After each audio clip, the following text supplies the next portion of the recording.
Hey everyone.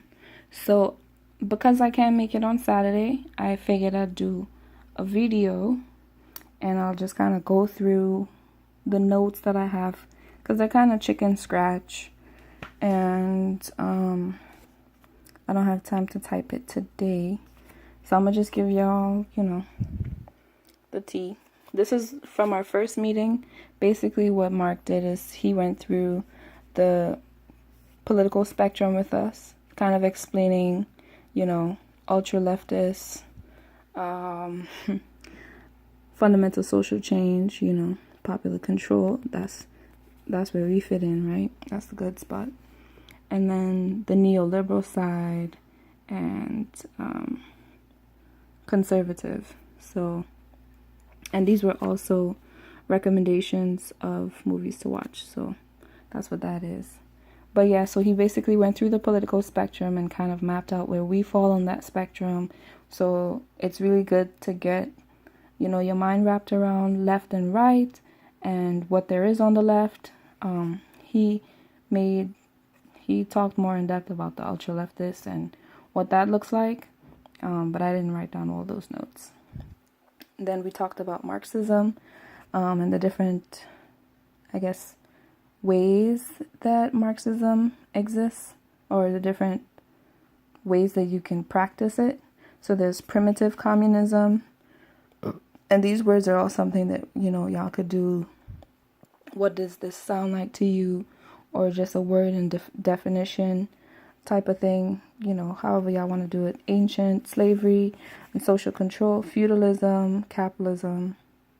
I don't think this is parts of things under Marx, but regardless, it was part of the discussion. And then we talked about neoliberalism, the deregulation, the privatization, the cutbacks on social programs. And then we touched a little bit on campaign organizing template, how to go about setting that up. And then tabling, we have a form, which should be in the drive. I'm on the thing right now.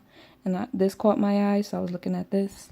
But there's basically a checklist for tabling, which is like sign-in sheets, pens, a donation jar, stuff like that. And I can send you that in a separate document. The next part of our discussion came a little bit teaching methods that work. Oh, yeah. Teaching methods that work. This is some poetry that I wrote up here. Teaching methods that work. So script and theater, which I actually wrote like a little script for a skit, inspired by this session. Questions, in the, I don't know what that was supposed to be. But y'all could figure it out. Visual aids, having charts and stuff, breakdown of terms, and then also reading ahead, reinforced with homework, reading and video, movie screening.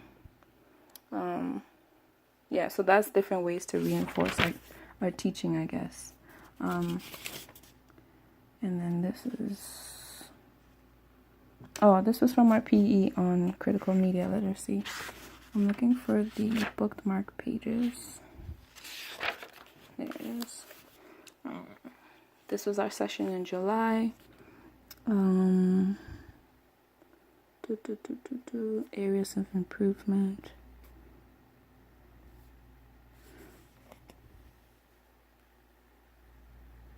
Oh, I'm sorry. This is notes from a job interview. Hold on one sec. Alright, sorry about that. I kind of lost the pages that I had highlighted and now I can't find them. So I'm just gonna kind of go over it. This is in the drive. It's 6 things to consider for outreach and recruitment. And I mean, it's the pretty basic stuff, like, you have to believe what you're saying. Be consistent with recruitment. Be relaxed, honest, and friendly, and that comes with comfort. Be prepared to answer questions. In my experience, I haven't had people ask me too challenging of a question, but this is a really good suggestion to take the person's contact information and let them know that you will find the answer and get back to them. Be prepared for action. So whenever you do outreach, so be thinking about it as not just like serving or promoting for an event or whatever short-term goals you're trying to accomplish, but also long-term goals in terms of recruiting people from the community to do outreach with you. So the way that Mark basically explained, the follow-up part of this is every time you get a contact, you file it into 3 different tiers. There's tier 1, that person that you meet that is like, yo, the system is fucked, I understand, the predicament that we're in and is ready to organize. And then tier 2 is the people who are interested, but may not necessarily be ready to come out and organize with you. But there is interest and there is support. So they would be categorized as tier 2. And then tier 3 is someone who's just casually, they stopped and they gave you their contact information probably because, they didn't want to make it awkward or something like that. But tier 2 can still be used in terms of community support. And those people you should definitely reach out to for larger events, for fundraising, for other resources that you may need in the community. Like if you need a housing lawyer, that should be something that you send out to your entire contact list, and that would include tier 3 folks. Because while they may not necessarily be down to like come out on the street and do outreach, they might have some connections or might know someone that can help you. And if they gave you their contact in some way, shape, or form, they believe you to be good people. So, you could use that as a resource. And I also should talk about the main things that you wanna talk about when you meet someone for outreach.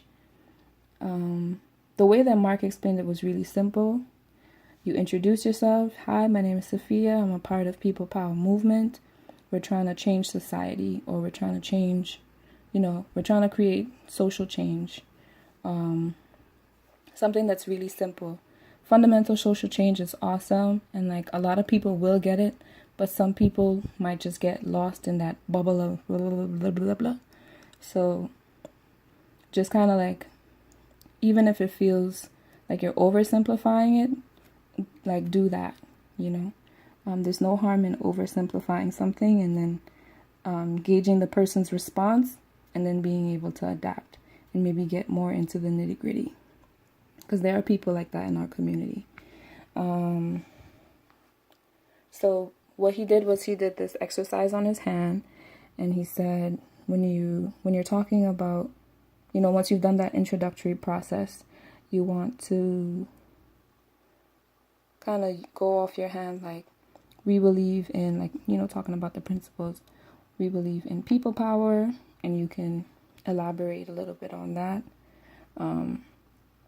We're anti-racist, anti-sexist. We believe in the leadership. We believe in the the collective struggle of working class people of color and the leadership of people of color.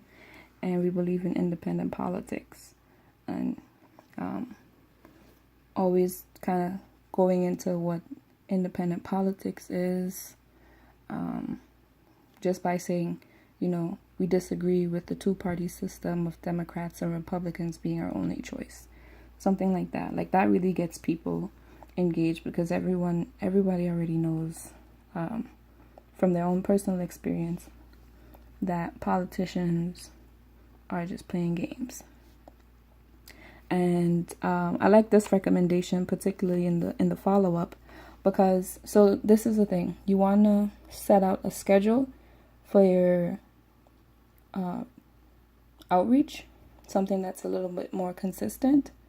So you can say, okay, if we meet, like the Brooklyn Collective meets Wednesday, Saturday for 2 to 3 hours, sometimes more. But what we do is on a Saturday evening, or whenever we have the time, sometimes we're just casually hanging out, and we'll decide to do follow-up and call folks on our list. So you call your tier ones. You know, you prioritize the tier ones. You call your tier ones. You let them know when your next outreach session is and that you'd love for them to come out. You want to get them involved. And if they want to get to know us more, that's the perfect opportunity. So don't put too much pressure on it, like, you know, that they're going to come out and going to have to talk to people. Because sometimes people aren't really comfortable to do that. So if you let them know, hey, you can come out and do outreach with us. We'll be talking to people in the community. We want to get to know you so you can get to know us. Like, you know, just keep it chill. And that'll help people not feel too intimidated. But always call those tier ones. Let them know at least a week in advance. We're doing outreach next week, Wednesday. You know what I mean? Like, what we did one time is we called folks one Wednesday for the following Wednesday.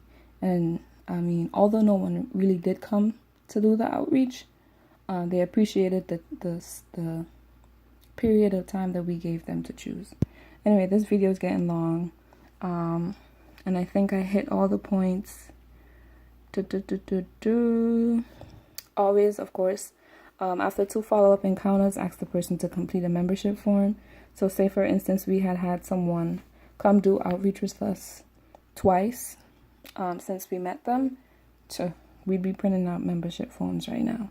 And that's a really good way for people in the community to get to know us and to feel comfortable doing organizing and joining our organization. So yeah, if you guys have any further questions, suggested materials, one of the things that's not on the list in particular, I remember, was a collection jar. And I was talking to Omar today, and we kind of said that, you know, people don't really give receipts. So if you can, try to give receipts when you receive donations, and get the person to sign that receipt. But if not, I mean, we out here anyway. Types of locations to do outreach. Obviously, you're going to try to hit the more populated areas. We found a good balance on Eastern Parkway because people walk kind of slow on Eastern Parkway because it's nice and it's shady in the summertime. So try to find somewhere that's shady, that when people stop to talk to you, they're not like being melted under the sun. Highly trafficked areas. And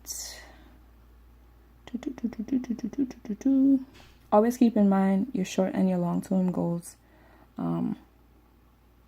while you're out doing outreach. So if you're doing a survey, get the survey filled out, but also get that person's contact information so that you can categorize them by tier and then have their phone number or their email that you can call and keep them abreast on things. So yeah, I think that's it. Sorry for the long video. I am really too hot for this. If y'all have any other questions, anything that I may have missed, let me know and I'll just text it to you. Bye.